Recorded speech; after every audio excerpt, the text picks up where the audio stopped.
Meus irmãos, o Pai do Senhor, você está feliz? Jesus é bom.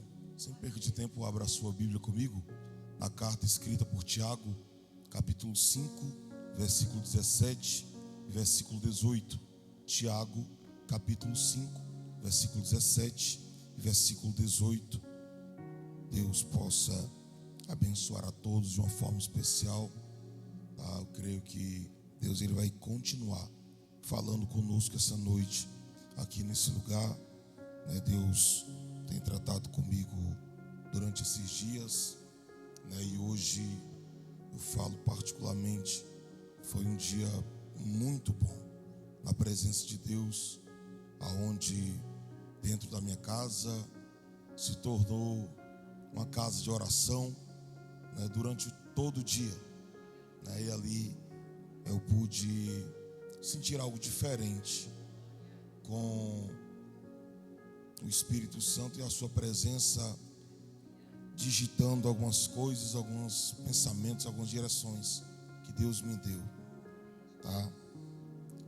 Versículo 17 está escrito assim: Elias era uma pessoa frágil como nós.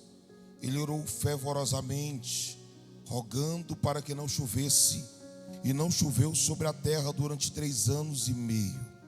Então fez outra oração, e os céus derramaram suas chuvas, e a terra produziu o seu fruto.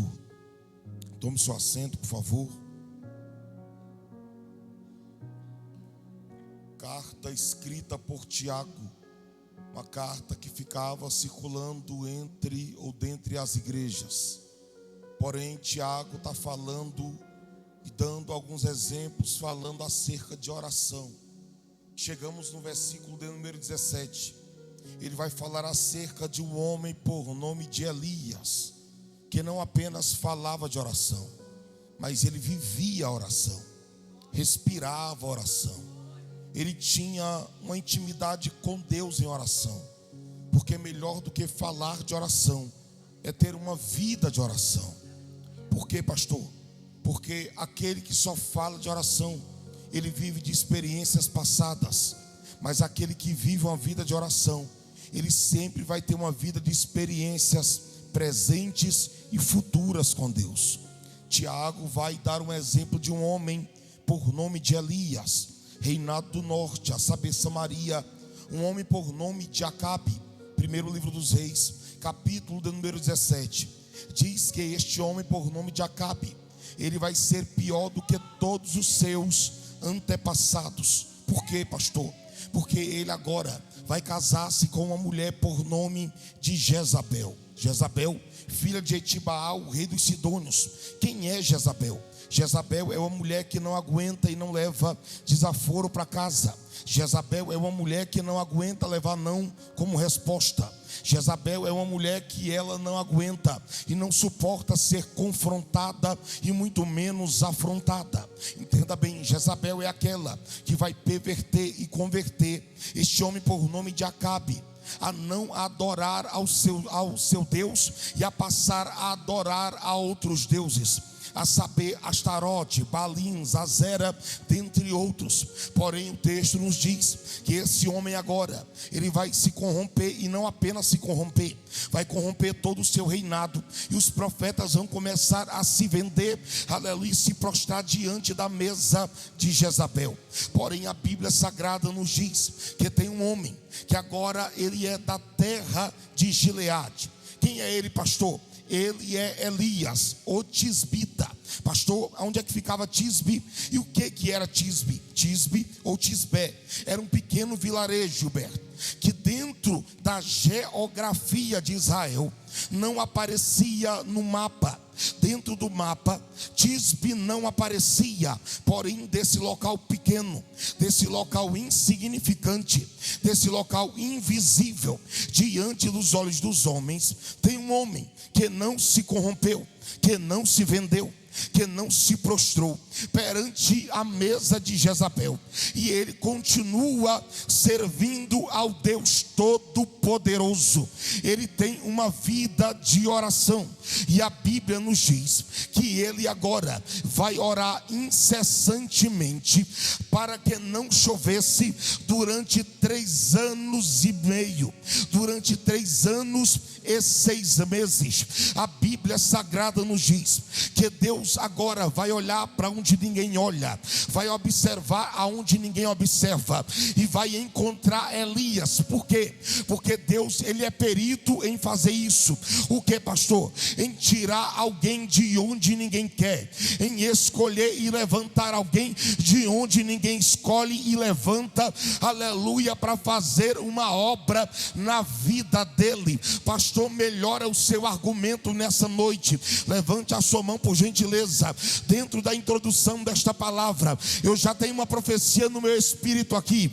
E qual é a primeira palavra, pastor? A primeira palavra é esta: talvez a tisbe que você passa é a tua casa, é a tua família, aleluia. Alguém talvez abriu a boca e verbalizou dizendo: de lá não sai nada que sirva, de lá não sai ninguém que preste, de lá não tenha nada que tenha valor. Mas Deus está dizendo: eu estou olhando para dentro da tua tisbe hoje. Eu olho para a tua casa, eu olho para a tua família, eu olho para a tua parentela, e é de lá que eu vou levantar alguém para fazer a diferença na terra. Como assim, pastor? Deus não precisa de opinião humana, Deus não precisa de ajudinha do homem, Deus não precisa do empurrãozinho de ninguém. Quando Deus quer levantar alguém, Ele levanta e acabou. Pastor, imagina a minha casa, a genealogia da minha casa é uma genealogia, aleluia, que todo mundo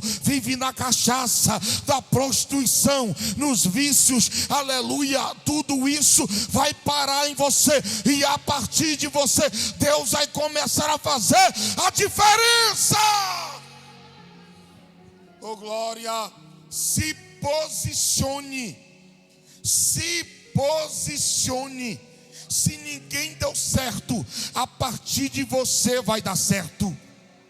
Se ninguém conquistou, a partir de você vão começar a conquistar.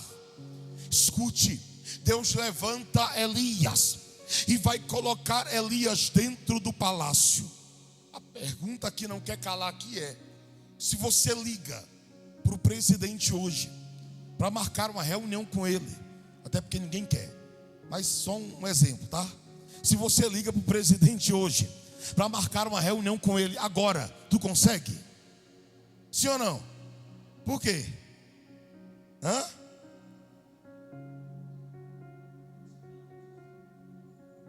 Tem muito trâmite para ser feito. É ou não é? É assessor aqui, é secretário lá. Sim ou não? Sim ou não? A pergunta que não quer calar é: como foi que Deus colocou Elias no palácio sem passar por tudo isso? Porque o palácio de Acabe, escute bem, era rodeado por guardas, tinha muralhas, guaridas, soldados. Para entrar, não entrava de qualquer jeito. Mas quando Deus quer dar acesso, Ele leva e acabou. Porém, Deus leva Elias para o palácio, não é para ele levar uma mensagem de paz, é para ele levar uma mensagem que o céu estava se fechando. O primeiro profeta da Bíblia que começa o seu ministério fechando o céu, vou repetir, o primeiro profeta na Bíblia que começa o seu ministério fechando o céu. Se fosse a geração dos dias atuais, porque Acabe tem dinheiro, Acabe tem poder, Acabe tem um anel que sela, Acabe tem autoridade. Se fosse a geração dos dias atuais, o cabra podia estar todo desconcertado. Os profetas dos dias atuais só profetiza bênção, só profetiza que Deus vai dar, Deus vai abrir, Deus vai fazer, não entendendo que a preocupação de Deus não é colocar na mão, é fazer no coração. Vou repetir: a minha geração tem que aprender com os profetas verdadeiros, porque hoje Qualquer um que libera uma profecia, para alguns é profeta. E profeta não é isso. Profeta, primeiro, é aquele que aponta uma direção. Segundo, é aquele que fala o que Deus manda. Terceiro, é aquele que não se corrompe contra o sistema. Porém, Elias, ele chega até Acabe e diz: tão certo como vive o Senhor e vive a minha alma, que cuja face perante eu estou, que nem chuva e nem orvalho descerá, senão segundo a minha palavra. Pastor, ele está profetizando segundo a palavra dele? Não. Ele está profetizando com aquilo que está escrito em Deuteronômio, que quando o povo viesse a se corromper e adorar outros deuses, Deus fecharia o céu, aleluia, cerraria o céu, não haveria chuva sobre a terra e a árvore não frutificaria. O que é isso aqui, pastor? Elias está profetizando, não é segundo o que ele pensa ou o que ele acha, é segundo aquilo que está escrito. Por quê, pastor? Porque profeta de verdade profetiza e fala daquilo que está escrito na palavra. Oh, glória! Aí tem um monte de gente aí dizendo: profeta de verdade, ele fala, até falando o que ele quer, Deus faz. Mentira. Mentira. Profecia que não tem base na palavra, ela é mentirosa e não vem de Deus. Aleluia. Sabe por que somos enganados? Porque não lemos a palavra. Aí Elias vem e diz: Acabe, tu tem poder. Acabe, tu tem autoridade. Acabe, tu tem um anel que sela. Acabe, tu tem dinheiro. Acabe, tu tem ouro. Acabe, tu tem reinado. Acabe, tu tem coroa. Só tem um problema: tu está desconcertado. Tu não precisa de céu aberto, tu precisa de um coração arrependido. Tão certo como vive o Senhor, que vive a minha alma, que cuja face perante eu estou, que nem chuva e nem orvalho descerá, senão segundo a minha palavra. Ao texto diz, no discorrer dele, dizendo: Deus vem a Elias dizendo: retira-te daí e te esconde junto ao ribeiro de Querite. Te esconde junto ao ribeiro de Querite. A palavra Querite no hebraico é Shavat. Shavat quer dizer cortar, divorciar ou deixar na medida certa. Por que, pastor, essa expressão aqui? Charles Swindoll vai dizer que é como se um construtor estivesse fazendo um muro de alvenaria e pegasse o tijolo, cortava e deixava na medida certa para encaixar na obra dele. Era Deus dizendo: tu não vai fazer do teu jeito, tu vai estar na medida que eu quero, aleluia, para ficar da forma que eu quero, para me te encaixar na minha obra. Levante a mão, levante. Levante a mão, levante. A obra de Deus não é feita do teu jeito. A obra de Deus não é feita do meu jeito. A obra de Deus não é feita do nosso jeito. A obra de Deus é feita do jeito de Deus. Pastor, por que eu estou passando por tudo isso? É Deus te moldando, te lapidando, te preparando, te transformando, para te deixar na medida certa, para te encaixar na obra dele. Do teu jeito, muita coisa deu errado. Do teu jeito, muitas percas aconteceram, mas quando for do jeito de Deus, as coisas vão começar a se encaixar para dar certo na obra. Elema varaciteua, eleblorebi varacia. Ouça, Deus manda o profeta se esconder. Sabe o que foi que Deus gritou dentro do meu espírito e disse: Magno, sabe o que falta? Quando muitos profetizam, é se esconder. Sabe por quê? Porque quando alguém profetiza e a profecia se cumpre, logo bate no peito e diz: eu profetizei. Foi eu. E aqui eu vim com a mensagem. Qual a mensagem, pastor? Aqui nós não somos nada. Quem é Jesus?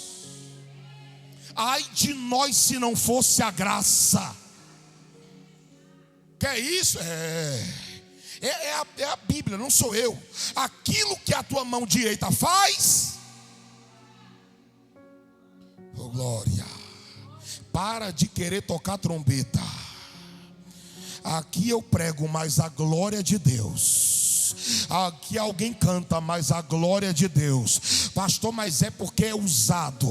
Pode ser obreiro, diácono, presbítero, evangelista, pastor, pode ser o que for, apóstolo, pode ser profeta, pode ser o que for. Aqui Deus não divide a glória dele com ninguém. A glória é de Deus e acabou. Independente, somos apenas um cano velho enferrujado que passa água boa. Deixou de passar água boa, não passamos de um cano velho enferrujado que não presta para nada. Aleluia, graças a Deus que Ele nos escolheu. Pastor, e se eu não quiser, Ele levanta o melhor do que eu para fazer no meu lugar. Oh, glória. A obra de Deus é feita do jeito de Deus. Te esconde, Elias. Vai, que eu já ordenei aos corvos que ali te sus. Olha para cá. Isso aqui é lindo. Por quê? Porque Deus está mandando ele ir para um ambiente que quem vai sustentar ele é corvo, levando pão e levando carne. Levando pão e levando. Irmão, corvo se alimenta de quê?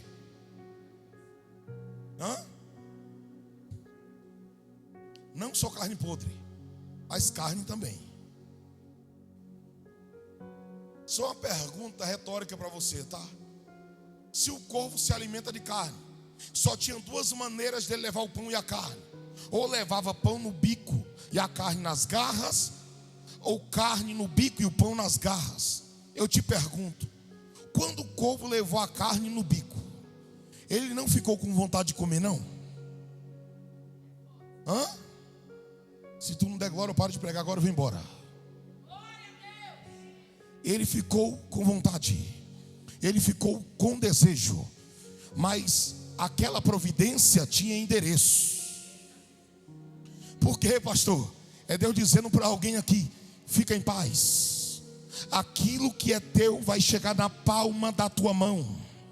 Vão ficar na vontade, vão ficar no desejo, vão ficar só no cheiro, mas o que é teu vai chegar na palma da tua mão. Pastor, mas é porque tem alguém que diz, segundo alguns historiadores vão dizer, que esses corvos aqui são árabes. Melhor ainda, porque esses árabes aqui são inimigos do povo de Deus, porque quando Deus quer, Ele usa até o inimigo para te sustentar no meio do deserto. Quando Deus quer, Ele faz. Eu creio que aqui são corvos mesmo.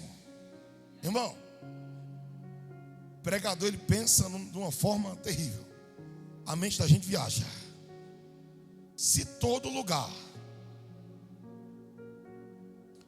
estava seco porque não chovia, não tinha alimento porque a terra não produzia, eu te pergunto, essa carne e esse pão vinham da onde?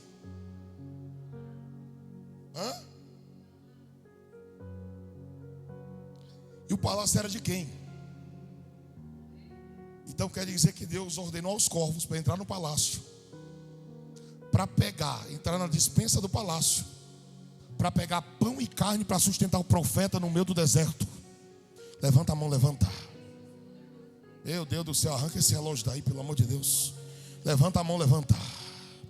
Levanta a mão, não sou eu, assim diz o Senhor, é pela palavra.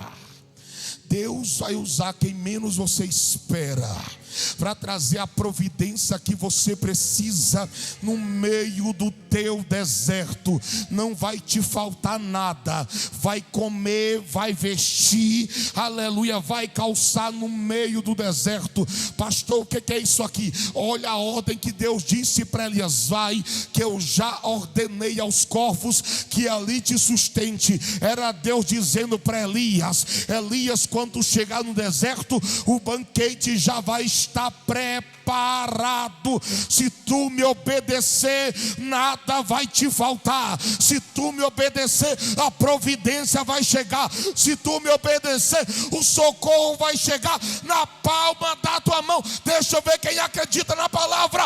Abre a boca. Meu Deus.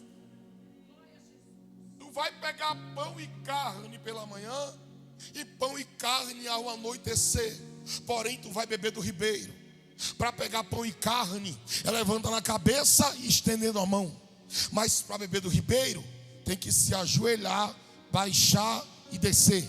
O que é isso aqui, pastor? Era Deus dizendo para Elias: Elias, eu estou te levando para o deserto para te dar equilíbrio. Porque tem gente que é desequilibrado demais. E eu falei na terça-feira que o desequilibrado, quando ele não tem argumento, ele quer gritar,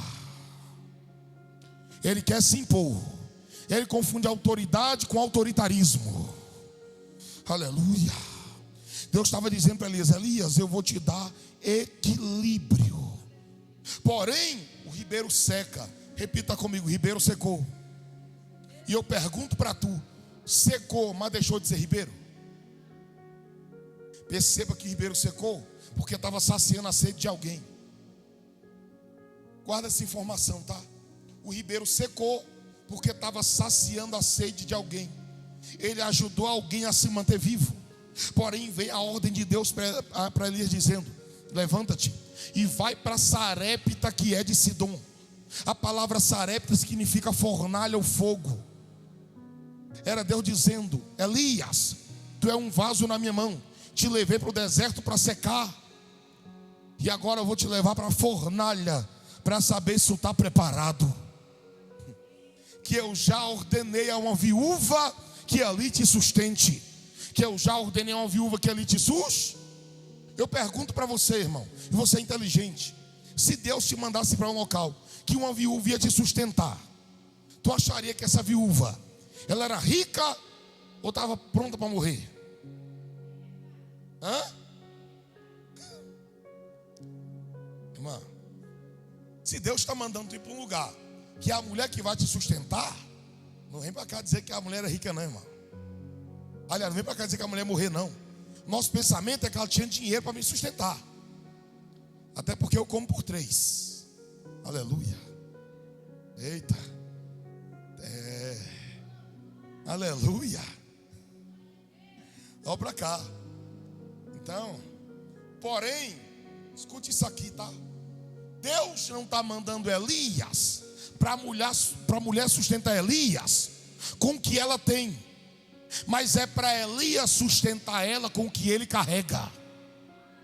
Vou repetir: Deus está mandando Elias ir até a mulher, não é para a mulher sustentar Elias com o que ela tem, mas é para ele sustentar ela com o que ele carrega.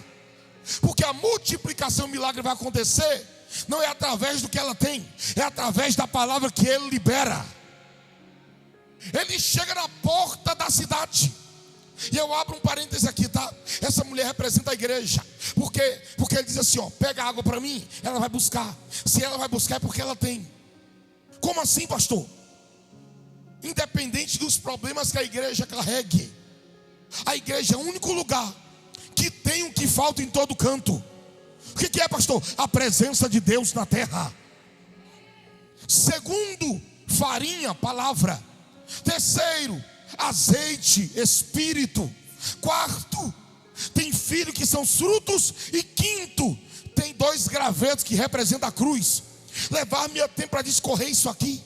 Porém, quando ela está indo buscar água, ele diz: não, desisti da água, eu quero um bolo pequeno para mim. Aí agora ela vai olhar para ele e vai dizer assim: ó, não, meu senhor, a tua serva só tem um pouco de farinha na panela e um pouco de azeite na botija, para que eu e meu filho comamos e morramos. O que é isso aqui, pastor?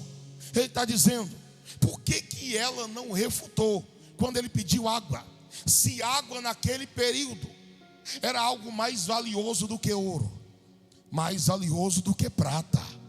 Por que ela não refuta? Porque ela tinha muito. Porém ele vai na ferida dela, ele vai naquilo que era equivalente a um dia de vida. Farinha na panela e azeite na botija. Ele estava dizendo: não quero muito, eu quero tudo. Porque aquilo que não me custa nada não me vale nada. Que é isso, pastor? Tem gente, olha para cá, que oferta 1.000 e não sente nada. Mas tem gente que se ofertar 10 já é um sacrifício. E muitas das vezes Deus recebe o 10 que a pessoa oferta, e não recebe o 1000. A igreja recebe, mas Deus não. Porque Deus sabe que a pessoa pode fazer mais. E tem gente que é avarento, seguro nas coisas.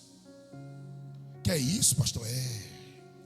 Aí logo abre a boca para dizer: não, eu fiz por tanto, eu faço. Fez não. Fez não. Porque quem faz não fala. Vou repetir: quem faz não fala. Quem faz, deixa Deus revelar as suas obras por ele. Aleluia. Aleluia. Diz: faz um bolo pequeno para mim. Elias estava na figura tipífica de Deus. Ele estava representando o próprio Deus na casa e na vida daquela mulher. Pastor, mas quando ele pede, o que ele está querendo dizer? Ele está dizendo: primeiro honra a minha presença, alimenta a minha presença na tua casa, que depois que tu me honrar e me colocar em primeiro lugar, o milagre vai acontecer. Aleluia. Está com quanto tempo que tu não cultua dentro da tua casa? Está com quanto tempo que tu não lê Bíblia dentro da tua casa? Está com quanto tempo que tu valoriza mais as coisas do que a presença dentro da tua casa? Deus me trouxe aqui essa noite com uma palavra, e a palavra que eu tenho para a tua alma é essa: valoriza a presença dentro da tua casa, prioriza a presença dentro da tua casa. Aleluia. Alimenta a presença dentro da tua casa, alimenta outras coisas, mas não alimenta mais a presença de Deus. Quer milagre? Quer, mas não alimenta mais a presença de Deus. Quer multiplicação? Quer, mas não alimenta mais a presença de Deus. Deus está dizendo para alguém aqui: culto não é da igreja para casa, culto começa em casa, aleluia, e termina na igreja. É de lá para cá. É de lá para cá. É de lá para cá. É de lá para cá. Aí ela vai. Depois que fala, ela traz. Quando ela entrega para ele, ele diz: assim diz o Senhor, a farinha da panela não acaba, e o azeite da botija multiplica até o dia em que Deus fizer chover, aleluia, sobre a terra. Levante a mão, levante. Sacrifícios geram milagres. Deus está dizendo para alguém aqui: vai valer a pena o sacrifício que você está fazendo. Por quê, pastor? Porque enquanto o céu não abrir, aleluia, de uma forma extraordinária sobre a tua vida, a semente que você colocou no altar vai te sustentar por muitos dias. Assim diz o Senhor, aleluia. Na Igreja Batista Rio de Vida, essa noite, qual é a palavra, pastor? A palavra é essa: a farinha não acaba e o azeite não vai amava. Remite camar, reprovaraciteua, não vai te faltar. Com essa profecia, Elias estava dizendo: não vai ter luto na tua casa, não vai ter velório na tua casa, não vai ter morte na tua casa. O milagre vai acontecer. Oh, glória. Eita. Aleluia. O azeite multiplica e a farinha não acaba. Elema varacante ou remaraciá. Aleluia. Aleluia. Aleluia. Aleluia. Essa mulher, o filho dela morre. O filho dela, ela duvida do profeta. Isso aqui é extraordinário, porque Elias vem e ora. Quando ora, ela passa a crer, porque o filho ressuscita. Ela teve que passar pela experiência da morte do primogênito para poder acreditar no profeta que representa Deus. Só podemos chegar a Deus através do sacrifício do primogênito. Isso aqui é uma tipologia de Cristo muito pesada. Porém, o céu agora se abre. Elias sai da casa da mulher e vai em busca de Acabe. Ele se encontra com o servo de Acabe, a saber, Obadias. Fala e comunica a Obadias, mandando chamar Acabe. Acabe vem. Aí agora Acabe olha para Elias e diz: és tu, perturbador de Israel. Engraçado. Quem é o perturbador de Israel? Acabe ou Elias? Acabe. Mas ele assume a responsabilidade. Porque tem gente que é assim. É homem para fazer. É homem, aleluia, para cometer besteira. É mulher para falar. Mas não é homem nem mulher para assumir. Deus está dizendo: chegou o tempo de assumirmos as nossas responsabilidades. Chegou a hora de assumirmos as nossas responsabilidades. Preguei na consagração aqui e eu disse: Jonas, ele disse, o culpado dessa tempestade sou eu. Mas sabe qual é o problema? Aleluia, que aquilo que aconteceu no Éden está se perdurando até os dias atuais. Por quê, pastor? Porque quando a mulher entrega o fruto para o homem, aí quando o homem diz: a mulher que tu me deu, ele não está colocando a culpa nela, está colocando a culpa em Deus. Então tem gente que é assim, erra, mas não assume o erro. Faz a bagaceira, mas não assume a sua responsabilidade. Se é homem para fazer, temos que ser homem para assumir. Se foi mulher para fazer, também seja mulher para assumir. Por quê, pastor? Porque as coisas só vão se alinhar a partir do momento que você assumir as suas responsabilidades. Aleluia. Olha para cá. Aí Acabe ouve de Elias dizendo: eu não. O perturbador é tu e a tua casa. Porque quem estão em desacordo com Deus é vocês. Aí agora, irmão, Elias, ele tem muita autoridade. Ele não é autoritário, ele tem autoridade. Porque ele orou, irmão, não foi um dia. Ele orou incessantemente. Ele não vai se apresentar diante de Acabe de qualquer jeito. Ele vai se apresentar na presença de Deus. Ele diz: chama os profetas de Baal, chama os profetas de Azera e vamos para o Carmelo. Vamos para onde? Vamos para onde? O Carmelo ficava onde? Era o território do inimigo. Era onde tinha altares de Baal. Era onde tinha altares do inimigo lá. Porém, ele diz: pode começar o sacrifício vocês. O Deus que responder com fogo, esse será. Porém, os profetas de Baal e de Azera, o fogo deles era de baixo para cima. Se mutilavam, se cortavam, começavam a rodar, estavam tontos, de modo que um ia por trás, acendia o fogo do altar e dizia que Baal tinha mandado fogo. Mentira. Por quê, pastor? Porque o fogo de Baal é produzido pelos homens no ofício de agradar a carne. Mas o fogo que vem de Deus não é de baixo para cima, é de cima para baixo, a fim de que o nome do Senhor venha a ser glorificado. Olha para cá. Isso é extraordinário. Por quê? Primeiro, eles começam a se mutilar. Elias começa a zombar deles. Por quê? Porque altar sem fogo gera palhaços. Altar sem fogo gera entretenimento. Altar sem fogo, quando usam a espada, usam ela para ferir, usam ela para machucar, usam ela para matar. Mas Elias agora diz: sai do meio vocês. O texto diz que a primeira coisa que ele faz é restaurar o altar.